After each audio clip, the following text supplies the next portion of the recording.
우리가 성경에서 의심하는 사람 하면은 제일 먼저 아마 떠오르는 사람이 도마가 아닐까 이렇게 생각이 듭니다. 아시다시피 예수님께서 십자가에 달려 돌아가신 뒤에 제자들은 예수님을 죽였으니까 그 다음에는 자기들을 죽이지 않을까 이런 두려움과 걱정 속에 숨어 지냈죠. 그래서 안식 후 첫날 이렇게 보면은 바로 오늘 주일이 안식 후 첫날인가, 안식일이 토요일이니까 안식일 지나고 나서 첫날이 이 태양의 날 썬데이잖아요. 이 안식 후 첫날 제자들이 숨어 지내는 곳에 이제 부활하신 예수님이 나타나셨습니다. 첫 번째 말씀이 너에게 평강이 있을지어다 이 선을 하셨어요. 그리고 예수님께서 못자국 난 손과 창자국 난 허리를 보여주셨다 이렇게 말씀하고 있습니다. 그때 제자들이 예수님의 부활하심을 보고 매우 기뻐하더라 라고 성경은 말씀하고 있습니다. 이 제자들이 모여있는 그 자리에 사실은 예수님의 열제자가 모여 있었다 이런 그런 얘기가 되겠죠. 왜냐하면 가룟 유다는 그 전에 이제 자살해서 죽었으니까. 그리고 한 제자 도마가 그 자리에 없었어요. 그러니까 열제자가 모여 있었죠. 후에 이제 이 10명의 제자들과 이 도마가 만났을 때 10명의 제자들이 한결같이 얘기합니다. 야, 지난 주일날 아침에 글쎄 우리 모여 있는 가운데 부활하신 예수님이 나타났어. 부활하신 예수님이 나타나서 못자국 난 손과 창자국 난 허리를 우리에게 보여주셨다. 우리에게 평강이 있으라 그랬고 우리가 다른 사람의 죄를 사하면 그 사람의 죄가 사해지는 우리가 사죄의 권세도 우리에게 주셨고 우리에게 성령을 받으라고 그런 말씀을 우리에게 주셨다. 뭐 이런 말씀하면서 흥분돼 가지고 부활하신 예수님을 만난 것을 이야기했습니다. 그랬더니 도마가 하는 말이 나는 내 손으로 예수님의 못자국 난 손과 이 창자국 난 허리를 직접 넣어보지 않고는 난 부활하신 주님을 믿을 수가 없다 이런 얘기를 했습니다.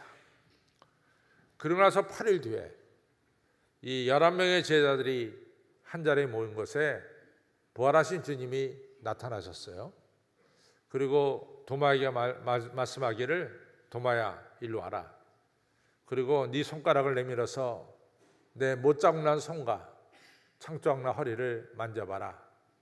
그리고 믿지 않는 자가 되지 말고 믿는 자가 되라. 이런 귀한 말씀을 주셨습니다. 도마가 부활하신 예수님을 보고 너무 감사했죠. 너무 행복했습니다. 그 자리에서 무릎 꿇고 엎드려지면서 주님은 나의 주시고 나의 하나님이십니다. 이런 귀한 고백을 하게 됩니다.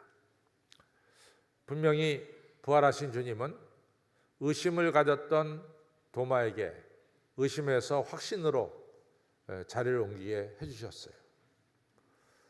또 의심의 사람 하면은 사실은 누가복음 24장에 나오는 엠마오로 내려가는 두 제자도 역시 의심의 사람이었습니다. 엠마오로 내려가는 두 제자가 그날 이 금요일 날 이제 예수님께서 십자가에 달리신 것을 보고 이 안식 후 첫날 주일날 이제 고향으로 실망한 채로 좌절한 채로 고향으로 내려가고 있었어요. 두 사람이 내려가는 길에 어느 낯선 나그네가 동행을 시작했습니다. 이 낯선 나그네, 이 글로바라고 하는 예수님의 제자와 또 한 제자는 낯선 나그네를 정확하게 알아보지를 못했습니다. 그러나 이 낯선 나그네는 다름이 아닌 부활하신 예수님이었어요. 낯선 나그네가 이 두 제자에게 묻습니다. 어떻게 당신들의 얼굴이 이같이 어두운 그림자가 껴있어? 왜 이렇게 슬픈 낯을 하면서 걸어가고 있어? 그러니까 이 두 예수님의 제자가 말하기를 당신은 최근에 예루살렘에서 일어난 일이 무슨 일인지 알지 못합니까? 우리가 구세주라고 메시아라고 믿고 따랐던 예수님이 십자가에 달려 죽으셨습니다. 우리는 정녕 그분이 우리를 로마의 압제 밑에서 구원하실 분이라고 생각을 했었습니다. 그분이 십자가에 달려 돌아가셔서 너무 슬픕니다. 그런데 이상한 일이 오늘 아침에 좀 생겼어요. 우리와 함께 다니던 여성들이 있었는데, 막달라 마리아를 비롯한 여성들이 있었는데, 이분들이 오늘 새벽에 예수님 누우셨던 무덤에 갔다가 무덤에 시신이 없어진 것을 보았습니다. 그래서 안타깝게 시신을 찾는데 천사가 와서 말하기를 예수님께서 이곳에 계시지 않고 살아나셨다라고 하는 이야기를 했습니다. 그 얘기를 듣고 우리와 함께 제자된 베드로와 요한이 예수님 무덤으로 뛰어갔는데, 역시 베드로와 요한도 예수님이 무덤이 시신이 없는 빈 무덤임을 보고 왔습니다. 이러면서 이 자기들의 오늘 들은 이야기를 낯선 나그네에게 다 해줍니다. 낯선 나그네는 이 이야기를 들으면서 두 제자에게 말합니다. 여러분들은 왜 선지자들, 구약의 선지자들이 하신 말씀을 더디 믿고 있어? 왜 믿지 않고 있어? 그리스도가 이런 고난, 십자가에 달려 죽는 고난을 받고서 영광의 자리에 들어간다는 것을 왜 믿지 못하고 있어? 이러면서 두 제자를 책망을 했습니다. 그러면서 두 제자와 함께 길을 걸어가면서 구약 성경 전반을 통해서 메시아가 어떻게 나타날 것이고 어떤 일을 할 것이고 어떻게 죽고 어떻게 부활할 것인가를 자세하게 일러 가르쳐 줬습니다. 날이 저물었어요. 이제 날이 저물어 더 걸어갈 수 없게 됐습니다. 두 제자는 이 길 가는 곳 옆에 이 집에 들어가서, 지금의 말하면 여관에 들어가서 주무시려고 자려고 그랬습니다. 근데 예수님은 더 가려고 앞으로 나섰죠. 두 제자가 붙잡고 우리와 함께 이 여관에 가서 같이 유했으면 좋겠습니다. 그래서 예수님을 강제로 끌고 여관에 갔습니다. 그리고 저녁 식사를 나눴어요. 저녁 식사를 나눈 중에 드디어 두 제자가 눈을 떠서, 영안이 열리고 올바른 눈을 떠서 이 낯선 나그네가 부활하신 예수님이심을 발견하게 됩니다. 그 즉시로 이 두 제자는 다시 예루살렘으로 올라가는 이런 역사가 일어났죠. 역시 두 제자도 예수님이 부활했다는 것에 대해서 의심하고, 그리고 근심 가운데 내려가다가 부활의 주님을 만나서 의심해서 확신으로, 분명함으로 자리를 옮긴 것을 알 수 있습니다. 여러분, 의심하면은 이 도마와 엠바오로 내려간 두 제자만 있는 게 아닙니다. 오늘 우리 본문에 나오는 이 내용도 사실은 의심의 대표적인 이야기라고 볼 수 있어요. 세례 요한 하면은 세례 요한은 어떤 분입니까?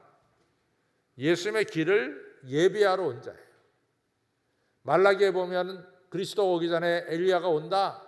그래서 그 길을 깔아 놓는다라는 말씀이 나와요. 그 말씀 그대로 메시아가 오는 길을 예비하러 온 자가 바로 세례 요한입니다. 그래서 요한복음 1장은 세례 요한이 이 빛에 대해서 증거하러 왔으니 세례 요한 자신은 빛이 아니요 빛을 증거하러 온 자다, 이렇게 말씀했습니다. 또 세례 요한이 450년 만에 이스라엘 땅에 나타나서 하나님 말씀을 대언할 때 수없는 사람들이 세례 요한을 따랐어요. 많은 사람들이 세례 요한의 제자가 됐습니다. 그런데 이 세례 요한이 예수님이 지나가시는 걸 보고 말씀하기를 하나님, 세상 죄를 지고 가는 하나님의 어린 양이다, 이런 이야기를 하게 됩니다. 그때 세례 요한을 따르던 제자들 중에 많은 제자들이 예수님을 따르게 돼요. 그러니까 세례 요한의 제자들이 세례 요한을 떠나서 예수님의 제자가 된다, 그 말이죠. 그 중에 대표적인 자가 바로 베드로의 형제 안드레입니다. 안드레는 본래 세례 요한의 제자였어요. 근데 세상 죄를 지고 하는 하나님의 어린 양이다, 세례 요한의 말씀을 듣고 세례 요한을 떠나서 예수님에게로 갔어요. 남아있던 사람들이 말합니다. 선생님, 많은 제자들이 선생님을 떠나서 지금 예수님에게로 자리를 옮깁니다. 그때 세례 요한이 유명한 얘기를 합니다. 그는 흥해야 되고 나는 쇠해야 하리라. 예수님은 흥해야 되고 자기는 쇠해야 된다 이거죠. 또 세례 요한이 이제 마가복음에 보면은 1장에 보면은 예수님에게 세례를 베풀어요. 예수님의 세례를 베풀 때 비둘기같이, 성령이 비둘기같이 예수님의 머리에 임하죠. 그 다음에 예수님이 물에서 나올 때 하늘에서 음성이 들렸어요. 이는 내 사랑하는 아들이고 내 기뻐하는 자다.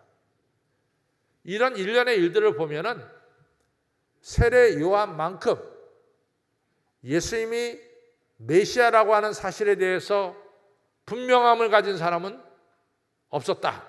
이렇게 볼 수 있어요. 정말 세례 요한은 예수님이 메시아요 그리스도라고 하는 사실을 누구보다도 정확하게 가지고 있었죠. 그런데 세례 요한이 헤롯이 자기 동생 이 빌립의 아내 헤로디아와 결혼한 것을 세례 요한이 비판했어요. 그렇게 결혼해서는 안 된다. 근데 그것 때문에 세례 요한이 헤롯에 의해서 감옥에 갇히게 되죠. 감옥에 갇혀서 꽤나 시간이 흘렀어요. 세례 요한은 감옥에서 풀려날 줄 알았는데 계속해서 감옥에 있는 거죠. 그때 이제 세례 요한이 감옥에 있으면서 예수님에 대해서 의심이 생기기 시작했어요. 정말 저 예수님이 우리가 기다리던 메시아냐? 우리가 기다리던 그리스도냐? 그리스도나 메시아는 같은 뜻이에요. 메시아는 히브리 말이고 그리스도는 헬라 말입니다. 우리가 기다리던 구세주냐? 그 말이에요. 세례 요한에게 의심이 생기기 시작했어요. 그래서 오늘 마태복음 11장에는 의심이 생긴 세례 요한이 자기의 두 제자를 예수님에게 보냅니다. 그래서 예수님에게 단도직입적으로 물어보죠. 우리 선생님이 저희들에게 말씀하시기를 예수님 당신이 과연 우리가 기다리던 메시아입니까? 메시아가 아닙니까? 이렇게 단도직입적으로 물어보게 되죠. 그때 예수님이 다 말씀합니다. 네가 지금 여기서 눈으로 본 대로 너희 선생님에게 가서 말해라. 지금 보지 않냐? 안진뱅이가 일어나고 소경이 눈을 뜨고 문둥병자가 치유받고 죽은 자가 살아나고 가난한 자들에게 복음이 전파되지 않냐? 네가 지금 다 보고 있죠. 너희 두 제자가. 이것을 본 대로 너희 선생님 세례 요한에게 가서 전해라. 세례 요한이 이 제자들의 이야기를 듣고 의심에서 확신으로 자리를 옮기게 됩니다. 여러분과 저는 이 시간 예수님에 대해서 확신을 가지신 분도 여기 틀림없이 있을 것이고, 또 예수님에 대해서 정말 예수님이 나의 구세주일까? 내가 예수님을 믿는 것이 정말로 바른 길일까? 이렇게 의심하시는 분들도 없지 않아 있을 줄로 압니다.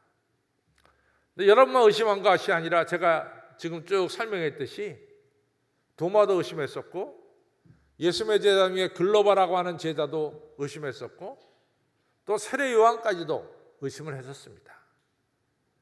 우리가 주님을 섬기면서 때로는 의심을 갖는 것, 그것은 있어야 될 것 중에 하나가 아닐까 이렇게 생각합니다. 그런데 오늘 이 시간 이처럼 도마에게 확신을 주시고 글로바에게 확신을 주시고 세례 요한에게 확신을 주신 우리 예수님께서 이 자리에서 역사하셔서 여러분들이 집에 가실 때는 주님에 대한 확신을 가지고 집으로 돌아가시기를 주님의 이름으로 축원합니다. 분명한 것은 의심에 대한 우리가 정의를 정확하게 내려야 됩니다. 의심은 불신은 아니다 이런 얘기예요. 의심하고 불신은 서로 다르다 이 얘기입니다. 우리가 믿는다, 내가 예수 그리스도를 믿습니다 라고 할 때 믿음은 내가 하나 된 마음으로 두 마음이 아니라 하나 된 마음으로 예수님을 믿는 거예요. 하나 된 마음으로.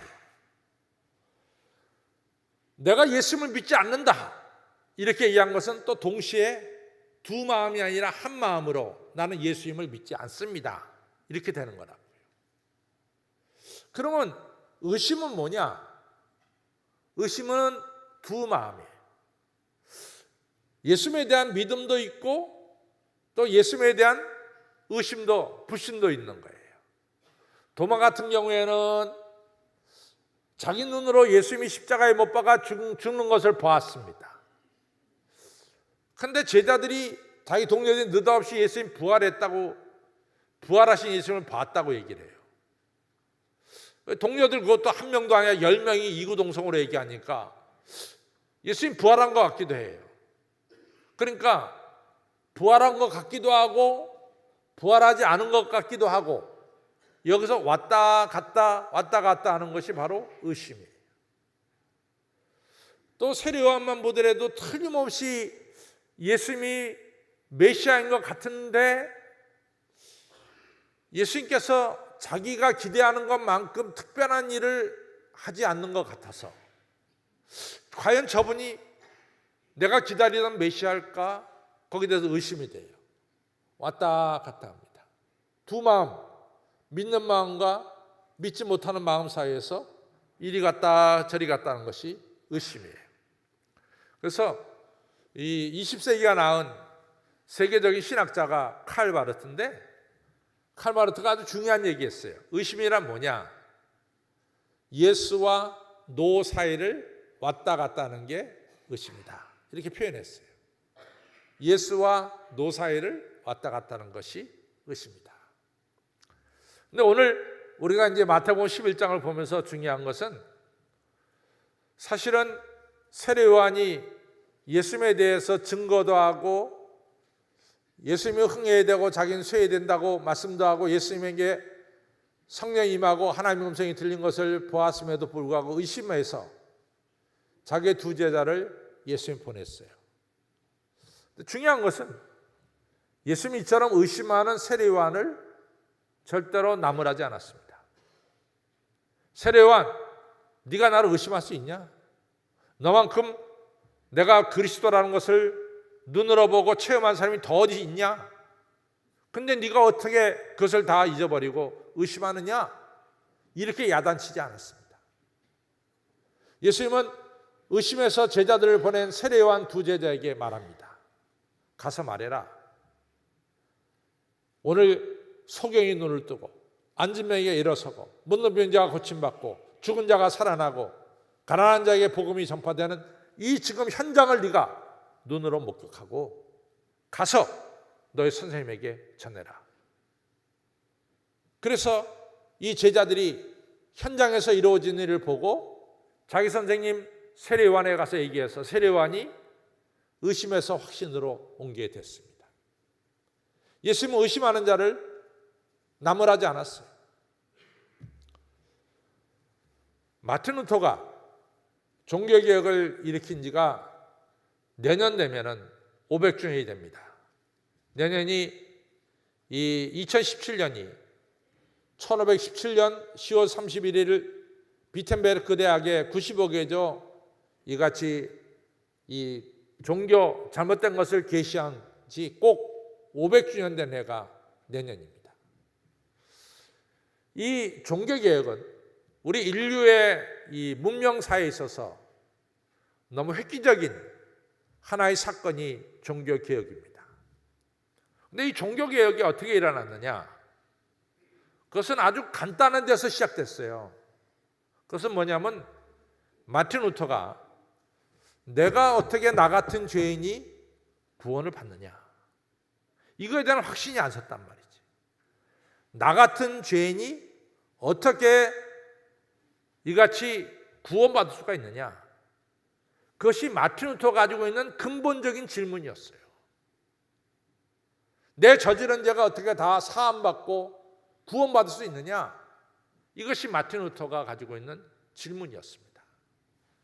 마틴 루터는 그 당시 로만 카톨릭이 가지고 있는 매뉴얼이 있었어요. 매뉴얼. 죄 사함 받는 방법, 이런 매뉴얼을 가지고 있었어요. 그 매뉴얼이 뭐냐? 그 첫 번째가 고행을 하면서 자기 몸을 좀 고생시키면서 죄를 고백하는 일이에요.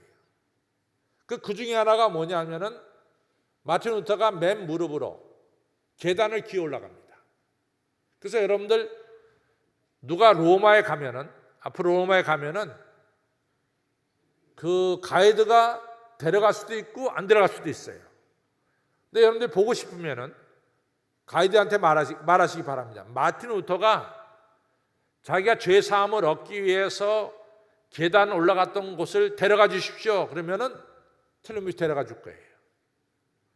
거기 가면 지금도 많은 순례자들이 이 마틴 루터처럼 맨 무릎으로 계단을 기어 올라갑니다. 올라가면서 하나님 저 이런 죄 졌어요, 저런 죄 졌어요 하면서 용서해 주세요 하면서 자기 몸에게 이 가학하면서 고생을 시키면서 죄를 고백하는 이런 일들이 계단에 올라가면서 합니다. 근데 마틴 루터가 그걸 아무리 해도 자기 죄가 씻어졌다 이런 확신을 갖지를 못했어요.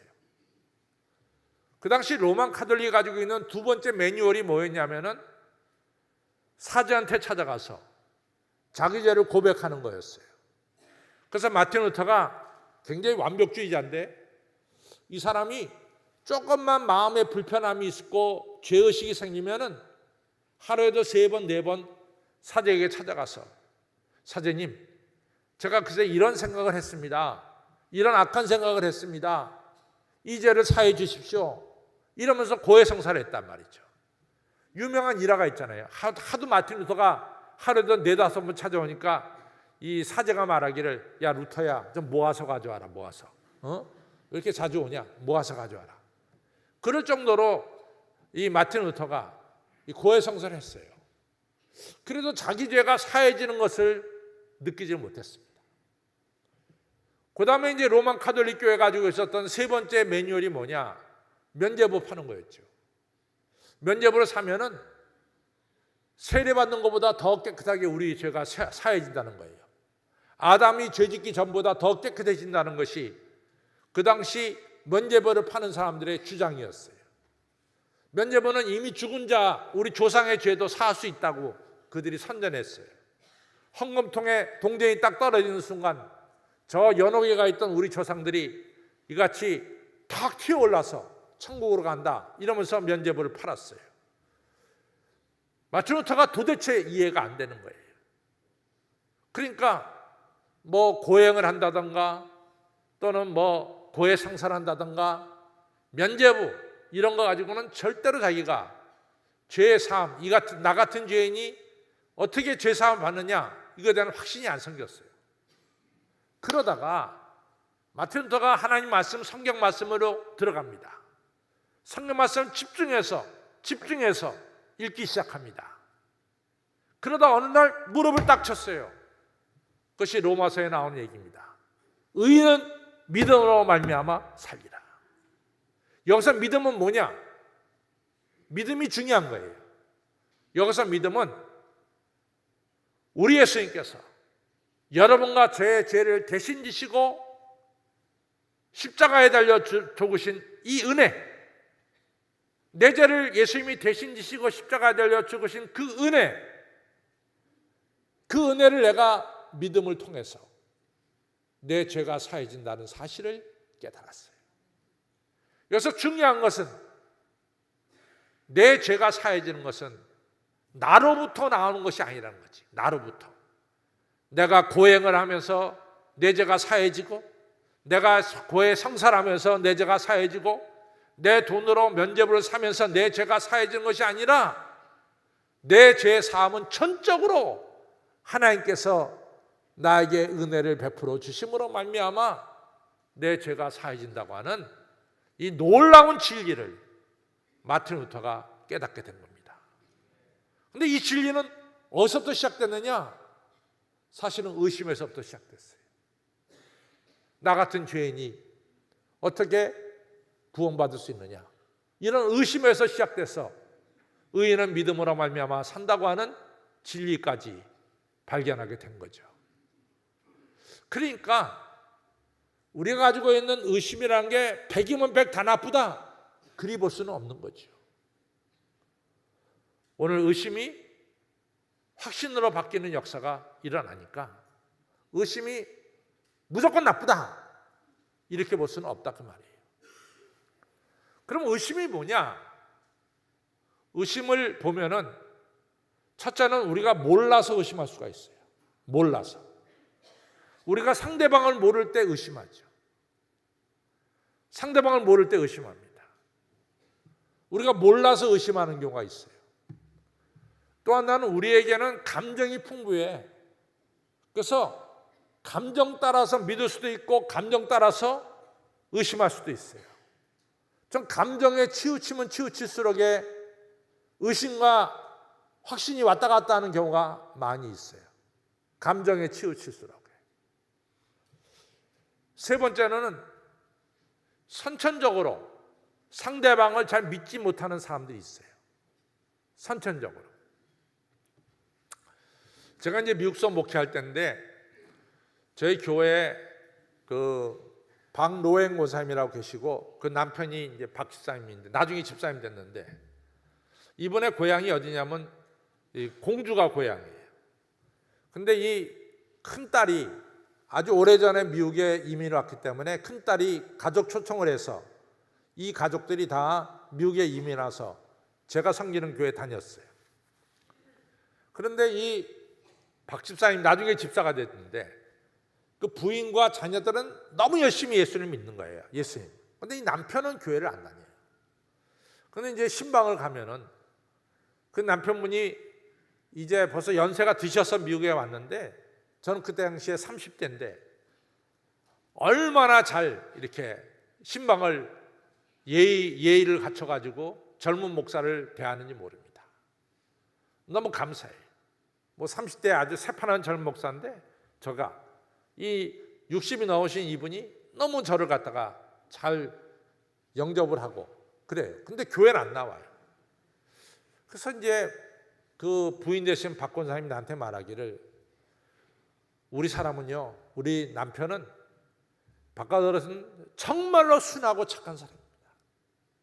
저 사람은 정말 순한 사람이고 착한 사람이고 너무 일 열심히 한 사람인데 그래서 저분이 그러니까 자기 남편이 이 공주 교도소에 간수로 오랫동안 있다가 정년 퇴임을 하고 그리고 미국으로 이민 온 거예요. 저분이 처음에 간수로 있을 때는 죄수들의 이야기를 잘 들어줬다는 거예요. 죄수들이 뭐 해달라 그러면 불쌍해서 해주고. 근데 이 죄수들이 한 번도 약속을 지킨 적이 없다는 거지. 약속을. 뭐 처음에는 뭐 간수님 해달라고 해주고 자기 틀림없이 하겠다는 약속을 지킨 적이 없다는 거야. 그래서 5번, 6번, 10번 속다 보니까 이분의 마음속에 절대로 사람의 말은 믿어서는 안 된다, 이런 생각이 들었다는 거지. 직업병이에요, 직업병.